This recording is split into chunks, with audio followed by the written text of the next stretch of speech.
A man raised by the Italian mafia returns to Korea not to save people but to retrieve gold worth billions. But something unexpected happens. The mafia consigliere slowly becomes a judge, jury, and executioner of a corrupt system. This is the story of Vincenzo Cassano, a villain who became justice. Who is Vincenzo Cassano? Vincenzo Cassano was adopted by an Italian mafia boss and raised inside the world of crime. He became a consigliere, the status of the mafia. But unlike typical heroes, Vincenzo doesn't believe in lawful justice. He believes in balance through fear. His philosophy is simple: evil must be punished by a greater evil, and that makes him one of the most unique characters in K-drama history. The war against Babel.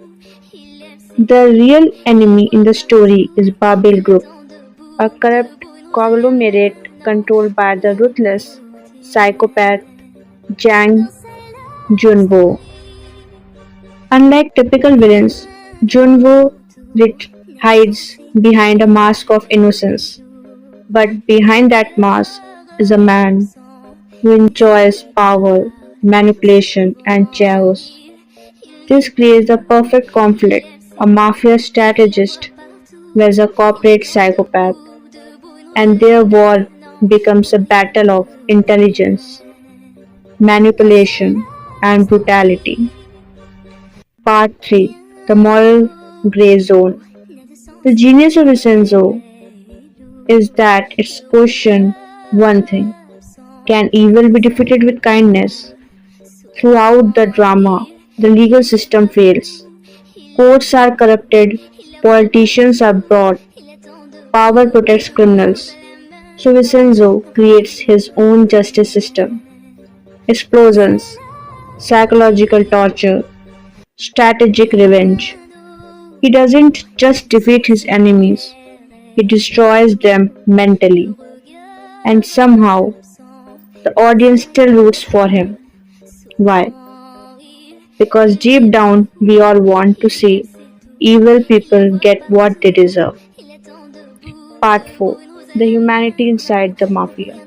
Despite being a mafia consigliere, Vincenzo slowly forms connection with the residents of Gyeongga Plaza and the fearless lawyer Hong Chae-yong. These relationships reveal something surprising. Even a man raised by the mafia can rediscover humanity, but he never fully becomes a hero because Vincenzo understands one brutal truth: the world is not saved by angels, it is balanced by monsters. In the end, Vincenzo doesn't become a good man, he simply becomes the devil that punishes worst devils, and maybe that's the justice this world actually understands. Because sometimes the only way to defeat evil is to become something even more terrifying. Let's we do a clear analysis of the whole Kirama Vincenzo. The dark psychology of Vincenzo. In psychology, there is a concept called Dark Triad. It describes three dangerous personality traits: narcissism, Machiavellianism, psychopathy. What makes Vincenzo fascinating is that the hero actually carries some of these traits. Vincenzo Cassano, the controlled dark triad.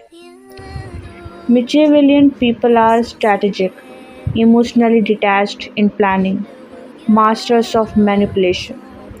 Vincenzo rarely fights directly. Instead, he manipulates enemies, creates psychological traps, makes opponents destroy themselves.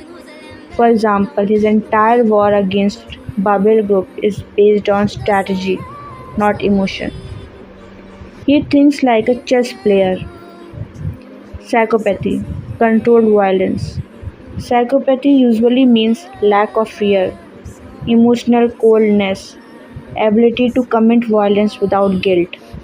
Vincenzo shows this when he punishes criminals. He doesn't hesitate to torture enemies, orchestrate brutal revenge, destroy people who harm the innocent. But the difference is, his violence has a moral direction. He is not chaotic evil, he is calculated evil used for justice. Narcissism, confidence and superiority. Vincenzo believes strongly in his own intelligence and methods.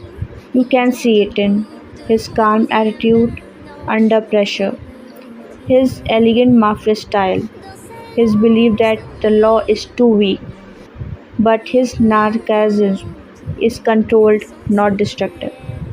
He doesn't seek admiration, he seeks control over the game. Vincenzo's moral policy is simple.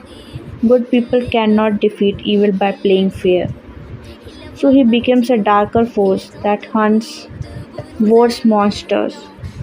That is why he feels like an anti-hero rather than a villain.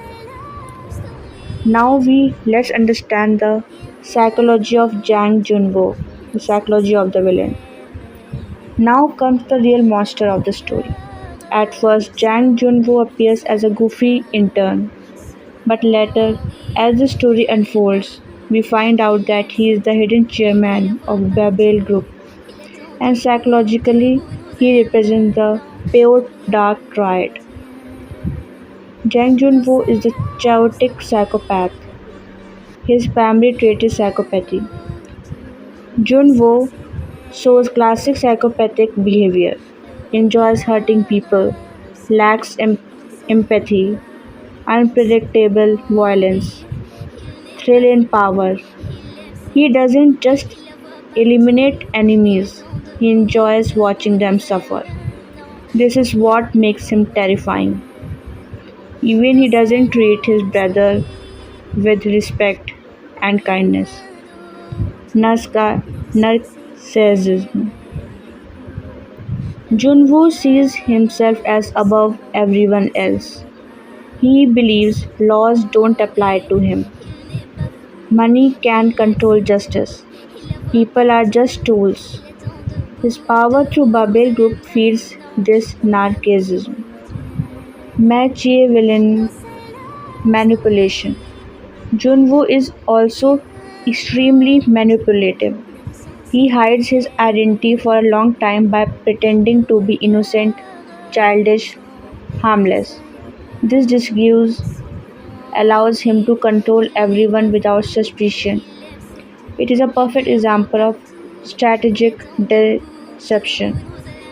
The psychological battle. The real battle in Vincenzo is not just hero vs villain. It is two types of darkness fighting each other. Vincenzo Cassano, his darkness is controlled darkness used for justice, but for Jang Jun-woo, chaotic darkness driven by ego and pleasure. Vincenzo represents discipline and strategy. Jun-woo represents chaos and cruelty. The real reason Vincenzo defeats Jun-woo is not because he is a hero. It is because he understands monsters, because he is the one of them. In this video, we have covered the breakdown of the Vincenzo Cassano K-drama.